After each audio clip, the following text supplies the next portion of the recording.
right, everybody, welcome back for another deep dive. You know those exams coming up for all you 300 level finance students out there? Oh, yeah, Yeah, well, today's deep dive is for you. definitely. Midterms. And while you're at it, go ahead and subscribe to the eLearning Tutor YouTube channel. You might just find some extra credit-worthy nuggets in there. For sure. But really, understanding this theory that we're talking about today is not just about passing exams. It's about understanding how we interact with money every single day. Absolutely. Right.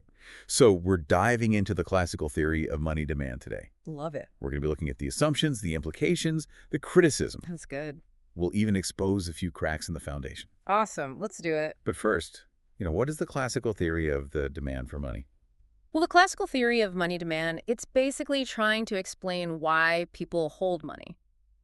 Not just why they spend it right away, but why do they hold on to it? Right. That makes total sense. Like, why do we keep a certain amount in our wallets, in our bank accounts? Or, some people even stash it under the mattress. Why do we do that? Exactly. And there are two main versions of this theory we're going to unpack today. Okay. We've got Irving Fisher's version, and then we've got the Cambridge version, also known as the cash balance approach. Okay, so let's start with Irving Fisher. Oh.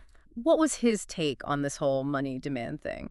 So Fisher, he focused on something called the transactions demand for money. Oh. And it's basically, the idea that we need money to buy things. Like, it's pretty straightforward. Yeah, makes sense. We got to buy groceries, right? Exactly. Yeah. Pay the rent, Yeah. all those everyday transactions.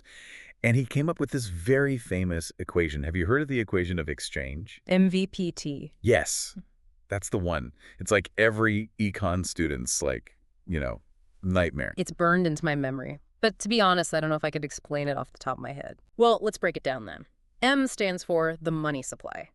It's basically the total amount of money circulating in the economy. Think of it like all the cash and checking account balances out there. Okay.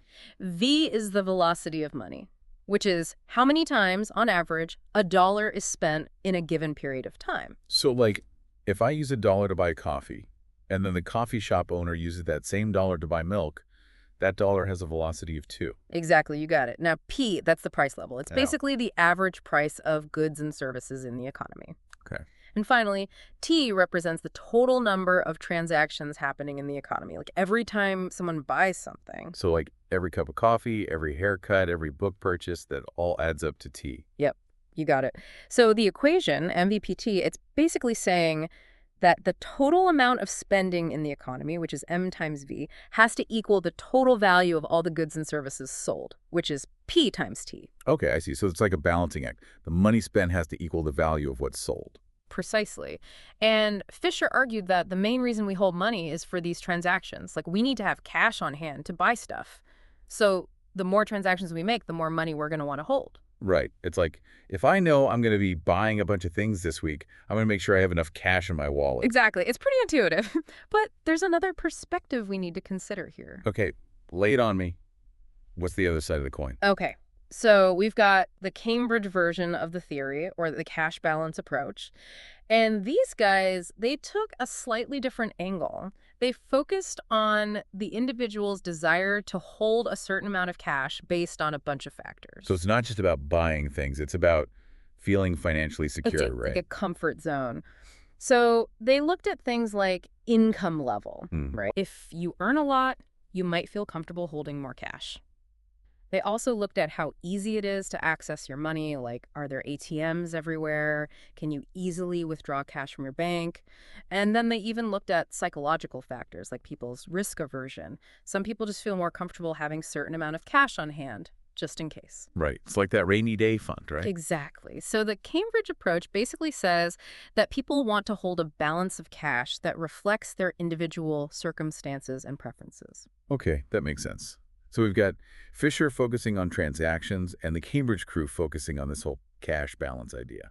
But both of these theories, they're built on some pretty important assumptions, right? Oh, yeah. And those assumptions, well, they can have some pretty big implications for how we think about economic policy. So, it's important to examine them carefully. Okay, so let's dive into those assumptions.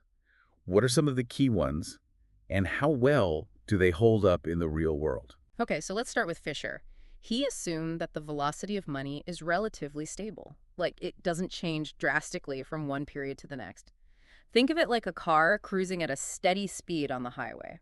Okay. I'm with you. He believed that if you increase the money supply, prices will go up proportionally. It's like stepping on the gas pedal, the car speeds up. Right. But in reality, velocity can fluctuate. Like imagine hitting traffic or having to slam on the brakes. Right. So it's not always a smooth ride. There are unexpected detours and roadblocks. Exactly. Especially during times of economic uncertainty. People might hoard cash, which lowers velocity, or they might spend frantically, which increases it. So that stable velocity assumption, it doesn't always hold true. Okay, so it's like trying to steer the economy with a wonky speedometer. Exactly. Now, the Cambridge approach, well, it also has its limitations. Okay, what are some of the issues there? One of the big criticisms is that it's tough to predict exactly how much cash people will want to hold at any given time. Remember, it's influenced by a whole bunch of factors, like individual preferences, expectations about the future, even things like, advancements in technology. Like, think about how mobile payments have changed things. Right, now we're using our phones to buy things, even tapping our watches. Exactly. It's constantly evolving. So the Cambridge approach, while it captures some of the nuances of money demand, it's still hard to pinpoint that precise cash balance that everyone's aiming for. Okay, so both theories have their strengths and weaknesses. But what are some of the broader criticisms of the classical theory as a whole?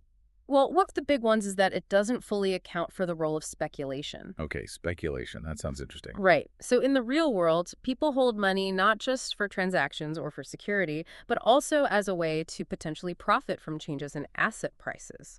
They're trying to anticipate market swings, interest rate changes, investment opportunities. It's like playing a financial game of chess. So they're holding cash strategically, waiting for the right moment to make a move. Exactly. And during times of economic volatility, this speculative demand for money can be a major factor. The classical theories, they tend to focus more on the transactional and precautionary motives, so they don't always capture this dynamic aspect of money demand. That's a really interesting point. It's like the theories are missing a piece of the puzzle. So, okay, we've dug into these theories, we've looked at their assumptions, their limitations, and we've even uncovered some criticisms. But why does all of this even matter? Why should our listeners care about this, maybe seemingly dusty old theory? Because it helps us understand the bigger picture. The classical theory of money demand, even with its flaws, it lays the groundwork for how we think about money and its role in the economy.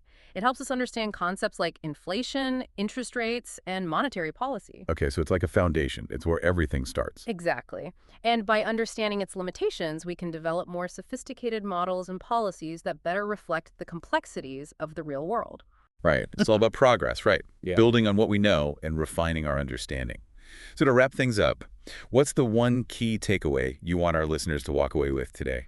I think the biggest takeaway is that economics, it's not just about equations and theories. It's about understanding human behavior, which is inherently complex and constantly evolving. Right. We're not robots. We're emotional beings, and that affects how we interact with money. Exactly. So as you continue to explore the world of finance, remember to question assumptions, challenge conventional wisdom, and always be open to new ideas. Love that. Question everything.